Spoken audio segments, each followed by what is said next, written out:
Bonjour à tous, bonjour pour cette deuxième fiche que nous allons voir dans cette série de fiches de révision pour les écrits du BTS. Je vous propose aujourd'hui cette fiche d'énergétique, deuxième fiche, donc la fiche jaune, une fiche un peu particulière car elle sera seulement avec des formules d'un côté, pas beaucoup de formules finalement, et une application avec un exercice de l'autre côté. Vraiment pour appuyer les formules qu'on va apprendre aujourd'hui. Cette fiche se réfère aussi à un cours qu'on a déjà mis en ligne il y a quelques temps. Vous pouvez vous y référer, c'est sur le cours d'énergétique, la séquence dans le cycle numéro 3. La fiche vous sera affichée en temps réel régulièrement à l'écran. Je vais pour ma part écrire les formules puisqu'il n'y en a pas tellement. Il y en a 5-6 formules qui sont sur cette fiche et le reste ce sera dans une deuxième partie, dans une deuxième partie de la vidéo, l'application avec un petit calcul des rendements, des entrées, des sorties sur des puissances qu'on va avoir besoin. Voilà, bien, je vais commencer par la première partie donc de cette fiche, la formule avec laquelle on va commencer, la puissance P est égale à E sur T.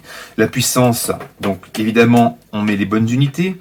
Je vous rappelle les trois principes pour bien réussir son BTS. Bien sûr, les formules, premièrement, vous devez les apprendre. Ensuite, il faut savoir les unités, ce qu'on va faire maintenant. Et évidemment, le renversement. Si vous avez besoin de l'énergie en joule, du temps ou de la puissance, on sait renverser une formule correctement. Donc, la puissance en watts, l'énergie, alors ça peut être W, ça peut être le travail, l'énergie toujours en joule, et enfin le temps toujours en secondes. Ce qui me fait arriver alors je le rajoute parfois à côté, mon équation des unités, je vais avoir, et vous le voyez, 1 watt qui est égal à 1 joule par seconde. 1 watt, c'est 1 joule par seconde. Deuxième formule, même si c'est pas vraiment une formule, mais c'est la conversion de chevaux en watts. Chose aussi à connaître par cœur, vous avez souvent besoin sur ces écrits du BTS, de convertir votre puissance donnée en chevaux en watts. Donc, des chevaux en watts, c'est facile, c'est comme les Celsius et les Kelvin, c'est une petite valeur à apprendre par cœur. Un cheval, c'est égal à 736 watts. Voilà, tout simplement. Donc si j'ai 50 chevaux, on va dire un peu plus, 500 chevaux sur ma voiture, je fais 500 fois 736, on trouve une valeur en watts que vous pouvez ensuite utiliser sur la formule précédente, par exemple. Deuxième point qu'on peut voir ensemble, c'est le rendement. Ça aussi, c'est important. Un rendement, donc c'est une lettre grecque qu'on va écrire ici. Alors pour l'information, ça s'appelle un état en grec. Nous, on ne l'appellera pas état, on l'appellera rendement. C'est une valeur sans unité. C'est égal à une puissance de sortie, donc puissance de sortie, sur une puissance d'entrée. C'est aussi égal, et si on n'a pas la puissance et qu'on a une énergie, vous faites pareil, une énergie de sortie sur une énergie d'entrée, d'une manière générale. Alors souvent c'est demandé avec la puissance dans les écrits, rarement avec l'énergie, mais c'est pareil, c'est le même principe. C'est une valeur qui est sans unité, d'accord? Si vous divisez, vous allez enlever les unités, donc c'est une valeur, et en plus d'être sans unité,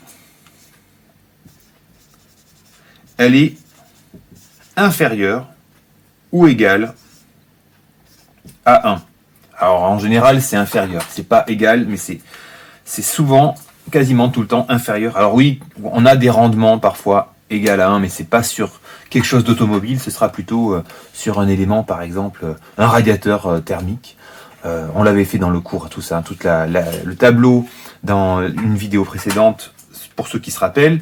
Le tableau, vous avez plusieurs éléments, on va regarder les rendements moyens, bien sûr, ce ne sont pas des des généralités, c'est en moyenne combien on va trouver pour tel et tel. Et effectivement, un rendement d'un radiateur thermique, d'accord, a un rendement quasiment égal à 1, dans la mesure où toute son énergie sert à chauffer. Même les pertes d'énergie vont être utilisées en chaleur. Bon, ok, donc le rendement, puissance d'entrée, puissance de sortie ou énergie d'entrée sur énergie de sortie. Chose importante qui vaut aussi pour les rapports on verra, on le rappellera sur les engrenages dans une prochaine fiche, la fiche bleue. Dans le cours de la transmission de puissance, on avait parlé des rapports. Quand on a plusieurs rapports, on doit les multiplier entre eux. Eh bien, je rappelle aussi que pour des rendements, c'est strictement la même chose. Si vous avez plusieurs rendements intermédiaires, eh bien, vous devez les multiplier entre eux. Le rendement total d'une chaîne cinématique sera le produit des rendements. D'accord, vous les multipliez. Si vous partez, par exemple, et on le verra sur le moteur ou même l'énergie de votre carburant jusqu'à la roue, eh bien, vous allez avoir des rendements, des pertes, logiquement, d'un élément à un autre. Pour les rendements, ok, on continue avec maintenant quelques formules sur la puissance d'une manière générale. La puissance d'abord en translation. Donc, si vous êtes sur un mouvement de translation P, ce sera égal à une force multipliée par une vitesse. On met les bonnes unités, P égale F fois V, donc toujours des watts, des newtons, les forces toujours en newtons, et la vitesse toujours en mètres par seconde. Bien sûr, je me réfère aussi à la fiche qu'on a fait la semaine dernière, la fiche verte sur les unités SI. Si vous respectez vos unités SI, eh bien, vous trouverez sans problème les unités. Je vous rappelle aussi que les formules, parfois, dans les sujets décrits, sont données. Certaines formules, alors pas celles-là. Si elles sont sur la fiche, en général, c'est des formules à apprendre par cœur, car elles ne sont pas données, généralement, dans les sujets. Et si on vous donne une formule, je vous rappelle aussi que les unités ne sont pas indiquées. Donc, c'est à vous de les apprendre.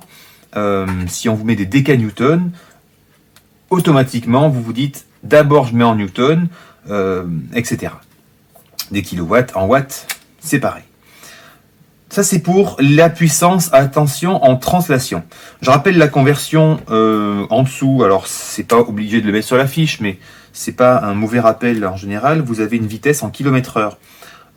Quelle que soit votre valeur, si vous avez 90 km/h, par exemple, eh bien, vous faites 90. On doit diviser par 3,6. Ça aussi, je l'ai déjà montré sur la vidéo du cours. Pourquoi ?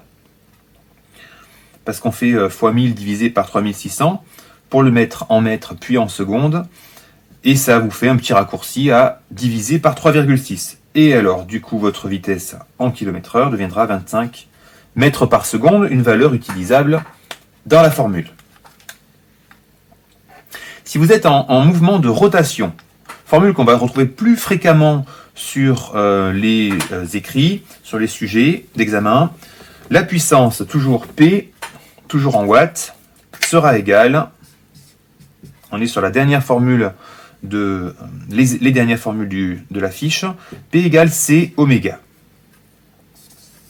Et je rajoute dans la foulée oméga égale, alors 2 πn sur 60 ou πn sur 30, c'est la même chose. Vous choisissez la formule que vous préférez. Alors moi j'ai appris avec celle-là quand j'étais à votre place, étudiant, elle m'est restée. Beaucoup d'autres apprennent avec 2 πn sur 60, c'est vraiment la même chose. Alors, quand on est en puissance de rotation, on cherche une puissance toujours en watts. C'est comme avant, enfin, c'est strictement la même formule qu'avant. Avant, on était avec F, la force, fois V, la vitesse. Ben là, c'est une force en rotation, donc un couple, en newton-mètre. Et une vitesse en rotation, ce sera du radian par seconde. Donc cette formule, c'est bien de la connaître par cœur. Vous la mettez au fond de votre tête. Et la formule qui va souvent avec, c'est oméga qui est égal à πn sur 30. Pourquoi ? Parce que dans les données, on vous donnera souvent la valeur en tours minutes de n, mais pas de oméga en radians par seconde. Donc celle-là aussi est à prendre par cœur. je remplace une valeur par exemple de 3000 tours minute, je multiplie par pi, je divise par 30, j'obtiens oméga, et mon oméga je le retrouve ici dans l'équation. Si vous cherchez du coup le couple, vous renversez, si vous avez la puissance à chercher, vous mettez bien vos valeurs sans problème. Voilà, ça c'était pour les formules de la fiche. Maintenant on va passer à une petite application sur le verso. Vous avez à l'écran les données de l'exercice. Petit exercice tout simple. On va avoir... Alors, comme je vous disais, je vous rappelle aussi, ces fiches-là sont personnelles. Si vous pensez avoir besoin de plus de formules, n'hésitez pas. Disons que sur cette partie d'énergétique, si déjà vous êtes à l'aise avec ces formules et que vous savez les utiliser, c'est vraiment très bien. Mais bien sûr, libre à vous de rajouter des éléments ou d'en enlever si vous pensez que c'est bon de votre côté. Donc un petit exercice, on va avoir le schéma qui va nous aider. On part d'une puissance aux roues qui est donnée, qu'on va calculer. Alors d'abord on part d'une valeur en joules au niveau des roues, travail mécanique, on a des rendements de transmission, rendement moteur, et on a une durée, un temps. Pour le contexte, c'est tiré d'un exercice qu'on a déjà corrigé c'était dans le cours de la séquence d'énergétique. Une voiture qui monte une pente, qui va mettre 24 secondes, et alors les calculs préalables, je les ai enlevés. On donne directement la valeur de W, le travail au niveau des roues.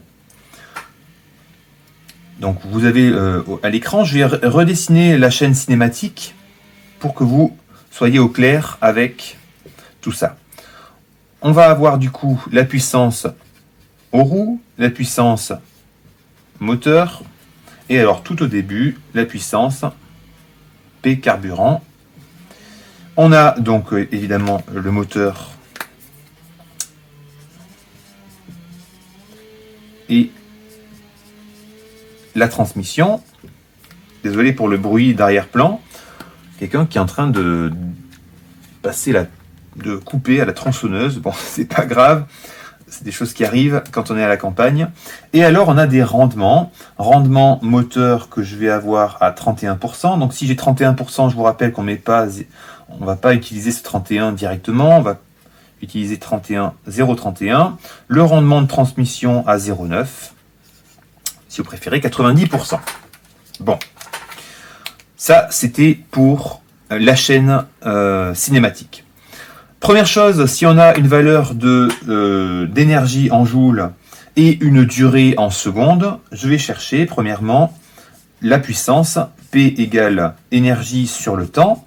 Je remplace mes joules, attention, on a une valeur ici en kilojoules, donc on va le mettre 473 10 puissance 3. On le met en joules, on respecte les bonnes unités. Le temps est déjà en secondes, on va le mettre ici. Alors, ce qu'on peut faire, effectivement, à la fin, vous aurez des watts. Le sachant, je peux enlever mon 10 puissance 3, rester en kilojoules, et vous aurez du coup à la fin des kilowatts. Bon, ce sera plus simple pour pas avoir des trop gros chiffres. Je vais garder cette unité. Je tombe sur 19,7 kilowatts.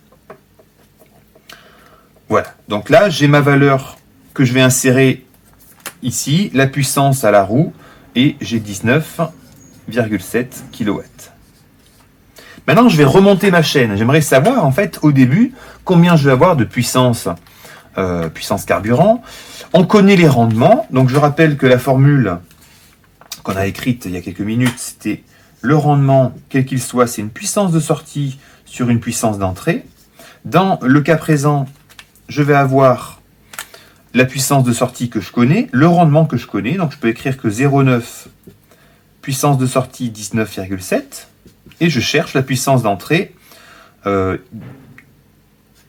ici, puissance d'entrée. Vous savez évidemment renverser correctement vos formules, c'est pas toujours le cas de mes élèves. Si vous voulez préférer passer par le produit en croix, ce produit est égal à ce produit. Alors, c'est pas la solution la plus rapide, mais c'est peut-être la plus compréhensible par beaucoup d'élèves. Donc, je vais avoir 0,9 PE qui est égal à 19,7. PE qui sera égal à 19,7 divisé par 0,9. Donc, je trouve une puissance ici. Donc, 19,7 divisé par 0,9. Logiquement, on va trouver une valeur plus importante, à savoir 21,88 par arrondir à 9 kW. Que j'insère tout de suite dans ma chaîne. 21,9 kW. Si vous trouvez quelque chose de plus petit, vous avez un problème. Vous n'êtes pas sur une voiture. Une voiture va dépenser de l'énergie, donc ça veut dire que plus j'avance vers les roues, plus l'énergie va diminuer. Je pars d'une énergie importante, puis le moteur va consommer, donc on a une perte de presque 70%, puis après je vais avoir 10% de perte sur la transmission, et à la fin vous avez quelque chose de beaucoup moins important. Il faut le savoir, ça, il faut l'avoir en tête. On passe au dernier élément, on cherche le calcul de la puissance en carburant, P carburant. Donc je vais faire strictement la même chose. Je sais que mon rendement, c'est toujours la puissance de sortie sur une puissance d'entrée. Je fais l'application numérique. Le rendement du moteur, donc 0,31, sera égal à la sortie, donc 21,9, sur la puissance d'entrée, P carburant, la puissance du carburant. Je renverse ça correctement, je vais avoir la puissance du carburant qui est égale à 21 sur 0,31 et on va trouver 70,6 kW. Attention à bien mettre 3 chiffres significatifs, je le dis souvent à mes élèves, 2 ça ne suffit pas, 4 c'est bon, ce ne sera pas faux, mais au moins 3 chiffres significatifs. Voilà. Donc on a trouvé l'énergie 70,6 kW au tout début. Si on vous demande, dernière question, une valeur en joules pour cette énergie de de cette puissance de 70,6 kW, vous remultipliez en mettant bien des watts, ou alors vous obtiendrez des kilojoules, c'est pareil, vous multipliez par 24 et vous obtiendrez votre valeur d'énergie en joules. Voilà pour cette fiche. Donc il n'y a pas plus, hein. Vous pouvez, après bien sûr, vous pouvez rajouter des choses, mais si vous maîtrisez pour les écrits du BTS la notion de rendement, puissance de sortie sur puissance d'entrée, si vous identifiez qui est en entrée, qui est en sortie, et que vous savez renverser correctement tout ça, ce sera dans la poche. Je vous souhaite une bonne continuation et à bientôt. Salut à tous!